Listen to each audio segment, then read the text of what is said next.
Sit down if you want to. Right in the middle of what's going on. I'm in the middle of an interrogation. Take a seat, young Skywalker. The middle children of history, man. Middle of the day, Alfred? Please, take a seat there. Right now, I'm in the middle of nowhere. Stop the middle of the base hit! Meeting in the middle. Slide. They fought for the freedom of The middle of The middle of a middle. In the middle of a war, man! Come on, freaking ridiculous! Why don't we have a seat and talk it over? No! Not the middle seat! When you need a minute to look it over, it's time for a freeze frame, where Nate Lungarini, Andrew Auger, and Jake Hensler of the middle seats, and this show is designed to pause and take a quick look at a different movie each week and see how it holds up with a closer look.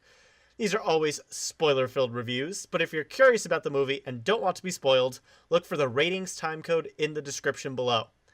This week, we'll be freezing on Room. For 5 years, you made life in that small room. Good morning, plant. Good morning, sink. I'm 5. You're 5. So old now. You are so old now. Yep. Are we in another planet? Same one, just a different spot. Will he find us? No, he will never find us. You're gonna love it. What?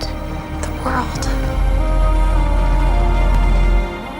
Now, Room is very different from The Room, which we might be reviewing later with its companion piece, The Disaster Artist, coming out later this year. Room, on the other hand, is a very different drama directed by Lenny Abramson. It focuses on Brie Larson's character Joy and her son Jack, played by Jacob Tremblay.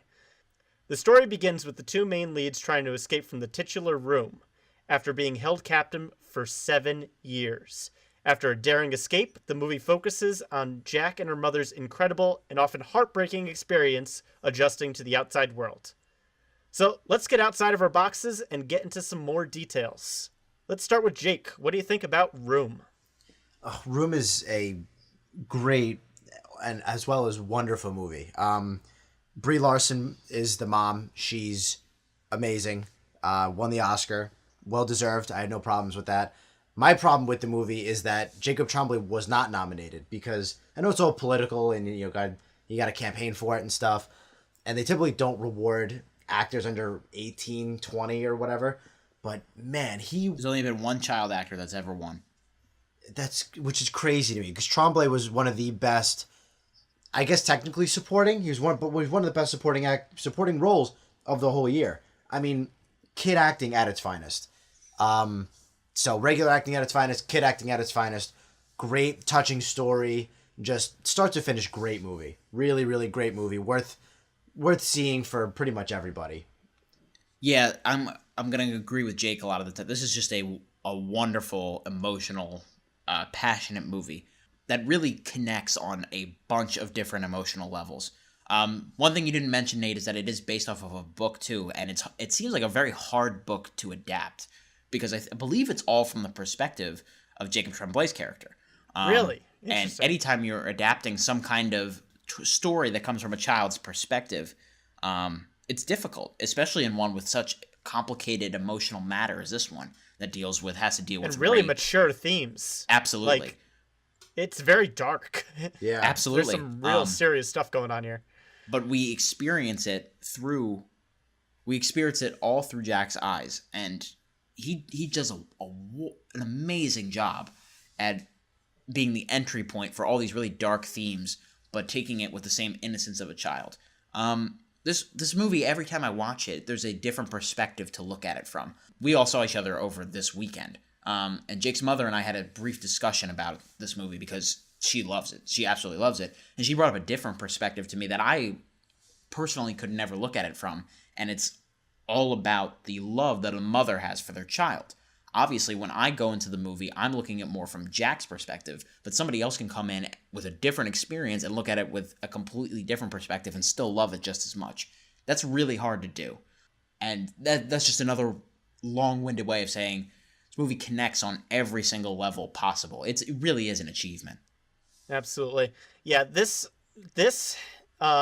is a feel-good movie that comes in from the complete opposite side of what you're used to, because it comes from such a dark place, but finds these little pieces of optimism that gradually grow as the movie goes, because Brie Larson's character as Joy has to essentially lie to her son to make sure that he grows up to be a positive person, because their conditions are just so horrible. They're trapped in there from birth, literally being held captive by this awful, awful man. And I think the biggest chills that I've gotten from a movie in the last 2 years is watching Jack escape from the room and like literally rooting for him, screaming at the screen, "Come on, get out of the truck. You can do it. You can do it." And it's gut-wrenching at points in this movie at all different times. Some of the most impressive being after they've escaped and after we think the story's kind of settled and over is when it has some of its hardest hitting emotional beats. Room is a great adaptation and just a really, really solid movie on so many levels. I agree wholeheartedly. One of the things about that big sequence of the escape sequence that really struck me the second time I've seen it, because I've seen the movie twice now, which is how complicated that plan is and how much is on that child to act a certain way. And it's a really difficult thing for these characters to overcome, and it's a really difficult thing for an audience to watch, because you know that if one thing goes wrong, they are in serious jeopardy. And I love the way that the movie shoots their captor. We don't really get a lot of straight on angles of him. A lot of the times it's from when Jack is hidden in his cupboard and he comes in to rape Joy. He's treated like kind of this monster coming out of the closet, when in reality it's Jack's the one in the closet. You know what I mean? It's this like reverse psychology thing that's absolutely brilliant. And it again makes it really easy to look at Jack as this entry point and look at these horrifying themes the same way as you would look at as a child, because you don't know what he's doing to Joy if you're Jack, right? But you do know he's this big monstrous guy, right? I remember thinking that at first as well. It's interesting. We don't see much of. I don't remember his. I don't remember his name. Old Nick. That's what it was. Old Nick. And from a child's perspective, you definitely don't quite get everything that's going on, but you know, as a viewer you do, but as a child you don't. It's such an interesting balance that this director strikes. And from a writing directing standpoint, Brie Larson's character, his mom, what a way she handles it and explains it, and you know, like how they view the skylight, how much of the room they really use to their advantage, even though it's not a big room. In it, they use it to their advantage as much as they possibly can until they, inevitably escape, and then now he's got to learn this world, and it's just such a great motherly role that Brie Larson nails. And as a child learning to cope with what he went through, not even realizing he went through anything, was just fascinating as well. It's such great, interesting, fascinating story from all fronts. Yeah. For me, this movie feels like two movies. The scene with him in the room and essentially the lies that Joy, Brie Larson's character, has to tell to keep them both sane and happy while still looking for a way out, because we know that this relationship is unsustainable. They need to escape, and waiting an agonizing amount of time for Jack to be smart enough and mature enough to be able to go through this plan that she's obviously been planning for a long time. Right. That is in itself almost a perfectly encapsulated movie. And then the movie kind of takes the next step and says, just because you got through the hardest part of your lives doesn't mean that your life is going to be easy from here on out. Life doesn't work that way. There were a lot more challenges that this family had to go through. Years of therapy. Yeah, the years of therapy. She attempts suicide. The news, the media, it's a lot to go through. And the second half of the movie feels like a completely different movie for me. But it's still very effective because of just how real it all feels. Mm-hmm. Do you guys think that they meld well together, or if one half is stronger than the second half? They meld really well together. It's hard to pick halves-wise. The second half feels like an extended epilogue almost to me. And it's the way that it plays out is just as compelling, but it feels like kind of an addendum to the main story, which is them trying to escape. But there's still such great stuff in that second half. In particular, the scene where Brie Larson's just getting hounded by that journalist in the interview. That witch of a journalist. Yeah, that witch, as your mother put it the other day. Yeah.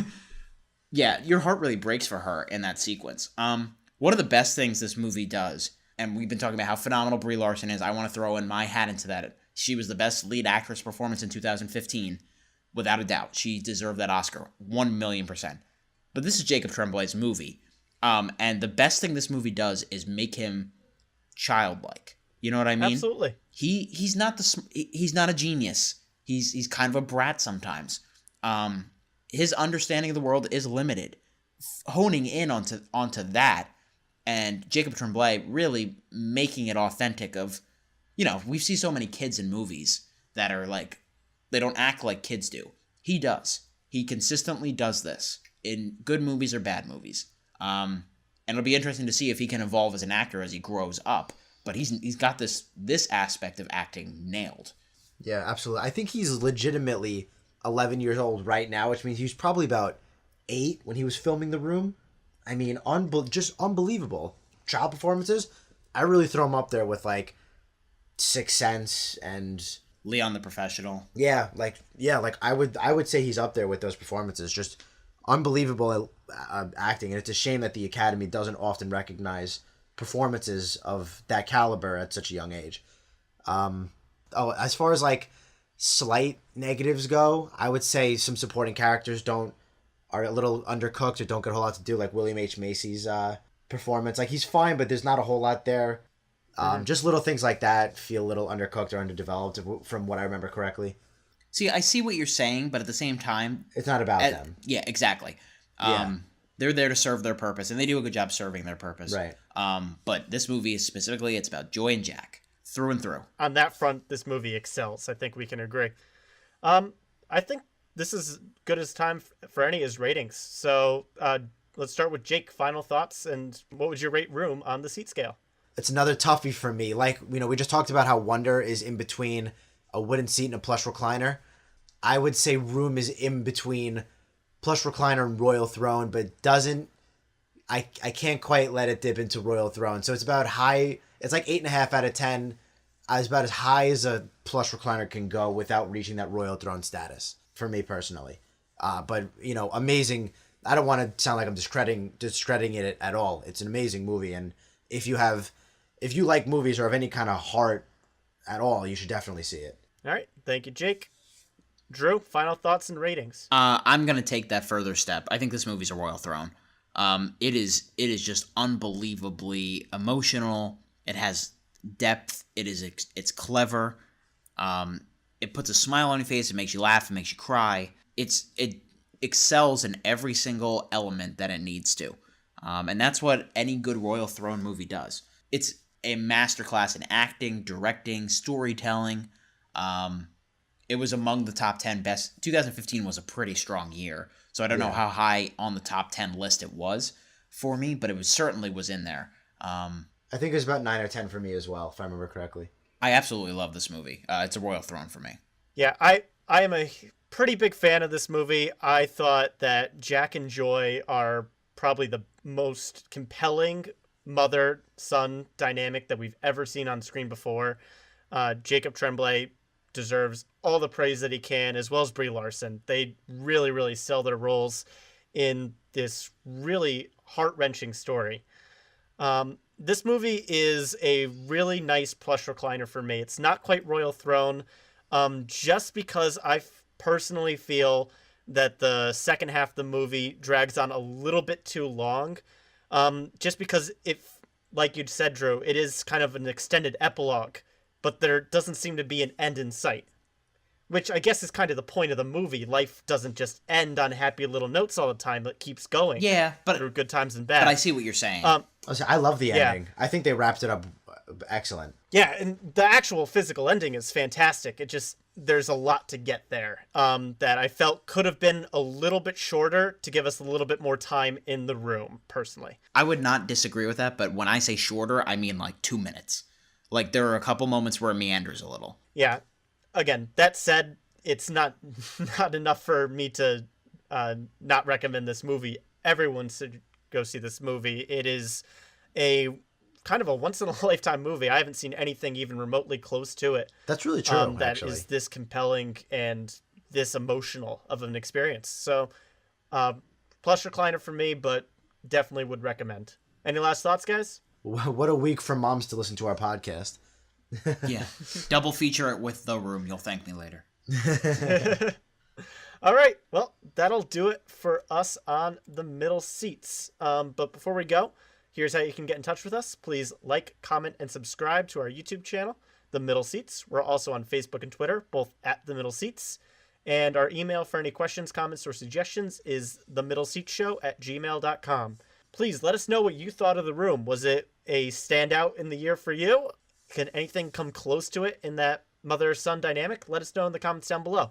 So, we are Nate Lungarini, Jake Hensler, and Andrew Roget of The Middle Seats. Please keep that seat warm, everyone, and we'll be back soon.